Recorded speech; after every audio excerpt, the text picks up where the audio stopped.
Good morning. आज हम लोग पाठ योजना लेसन प्लान के बारे में अध्ययन करेंगे। सबसे पहले एक बात जान जाइए कि बीएड या डीएलएड जो भी प्रशिक्षु हैं, जो भी अध्यापक बनने के लिए प्रशिक्षण ले रहे हैं, उन सबके लिए पाठ योजना लेसन प्लानिंग की जो है उसके बारे में जानना बहुत आवश्यक है। और यह सभी के लिए है, बीएड के जितने भी बच्चे हैं हमारे यहाँ, डीएलएड के बीटीसी के बच्चे हैं उनके लिए। एक बात और, यह पाठ योजना जो है सारे विषय के लिए इम्पोर्टेंट है, सारे विषयों के लिए आवश्यक है जानना। तो दूसरी बात, एक शिक्षक के लिए पाठ योजना जानना भी आवश्यक है। तो चलिए हम पाठ योजना के बारे में थोड़ा जानते हैं और उसकी क्या आवश्यकता है, क्यों महत्वपूर्ण है। पाठ योजना क्या होता है? पाठ योजना का मतलब वह लिखित जो है एक पूरी योजना जो शिक्षक एक पीरियड में, एक घंटे में छात्रों के समक्ष विषय वस्तु को प्रस्तुत करता है, एक लिपिबद्ध करके, एक लिखित रूप में। वह सारे जो भी क्रियाकलाप होते हैं उन सब का पूर्व जो है प्लानिंग होता है, जो लिखित रूप में होता है, वह पाठ योजना होता है। क्योंकि कोई भी कार्य करने से पहले हम उसको नियोजित कर लेते हैं, उसके प्लानिंग के तहत करते हैं, तो वह कार्य ज़्यादा सफल होता है और प्रभावी होता है। इसलिए क्योंकि शिक्षण कार्य हमारा ऐसा है जिसमें हम एक विशेष उद्देश्य को प्राप्त करने के लिए यह कार्य हमारा होता है, यह शिक्षण कार्य चलता है। तो इसमें पाठ योजना का एक शिक्षक के लिए सबसे ज़्यादा महत्वपूर्ण है, सबसे ज़्यादा आवश्यक है। चलिए, पाठ योजना आपको समझ में आया कि पाठ योजना वह लिखित जो है पहले से पूर्व नियोजित एक लिपिबद्ध किया हुआ एक प्लान है जो एक शिक्षक अपने कक्ष में छात्रों को विषय वस्तु, एक टॉपिक को लेकर वह कक्षा में प्रस्तुत करता है और छात्रों को उस एक पीरियड में पढ़ाता है। अब पाठ योजना की आवश्यकता और महत्व क्या है? एक शिक्षक के लिए आवश्यक है, एक जो है एक प्रशिक्षण छात्रों के लिए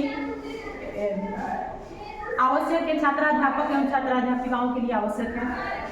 क्यों आवश्यक है? सबसे पहली बात, हम जब कोई भी चीज प्लानिंग करते हैं तो उस प्लानिंग को, जो भी हम उद्देश्य निश्चित किए हैं, उन उद्देश्यों को प्राप्त करने के लिए यह हमारे प्लान कामयाब, या हमारे प्लान कहीं ना कहीं आवश्यक, महत्वपूर्ण होते हैं, आवश्यक होते हैं।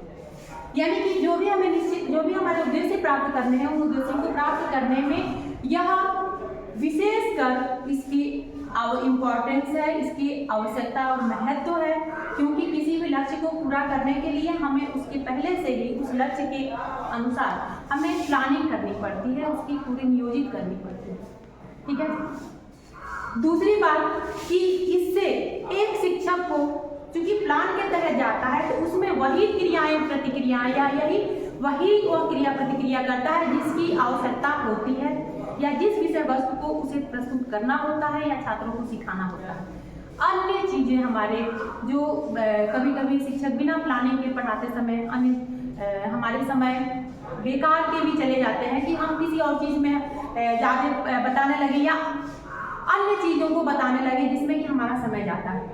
तो हम वहाँ पे हम विषय वस्तु तक या जो हमें सिखाना है उस तक ही सीमित रहते हैं, वही चीजें सिखाते हैं। इससे हमारा समय और शक्ति दोनों बचत होता है। क्योंकि जो शिक्षण प्रक्रिया है यह एक निश्चित समय निश्चित होता है, उसमें उसके अंतर्गत हमें पाठ्य वस्तु को हमारा जो है बच्चों को सिखाना होता है, बहुत सारा कोर्स हमें कवर करना होता है, क्योंकि उसके आधार पर मूल्यांकन होते हैं, तो उसके समय निश्चित है। इसलिए समय से उस पाठ्यक्रम को पूरा करने में भी कहीं ना कहीं यह आवश्यक है, महत्वपूर्ण। दूसरी बात, क्योंकि प्लान में हम छात्रों के पूर्व ज्ञान के बारे में जानते हैं, उसके सारे स्टेप हैं जो आगे हम अगले वीडियो में बताएंगे। प्लान के में हम बच्चों को क्या पढ़ाना है, उनका जो है प्रीवियस नॉलेज क्या है, वो क्या जानते हैं, इन सब को देखते हुए हम शिक्षण विधियों का चयन करते हैं। तो जो शिक्षण विधियाँ हम चयन करते हैं, इन विधियों के चयन करने के लिए भी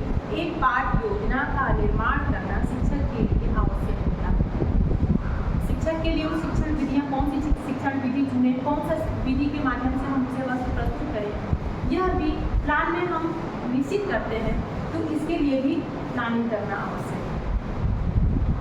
जब हम एक शिक्षक पूर्व ज्ञान से उसके वर्तमान ज्ञान को जोड़ता है या नई विषय वस्तु को जोड़ता है, उस जोड़ने के लिए, उस कोरिलेशन के लिए, उस समन्वय स्थापित करने के लिए भी लेसन प्लान को बनाना आवश्यक होता है। शिक्षक, एक और बात, जब हम किसी कार्य को करने के लिए पहले से प्लानिंग करते हैं या पहले से उस कार्य को नियोजित कर लेते हैं कि हमें ऐसे ऐसे ऐसे करना है, तो उसकी पूर्व हम तैयारी कर लेते हैं। और जब किसी कार्य की पूरी तैयारी के साथ हम जब हम कार्य करते हैं तो वह प्रभावी होता है, और इससे शिक्षक, जो भी शिक्षण कार्य करता है, वह एक प्रभावपूर्ण तरीके से, एक जो है आत्मविश्वास के साथ उस चीज को प्रस्तुत, विषय वस्तु को प्रस्तुत करता है या शिक्षण प्रक्रिया को पूरा करता है।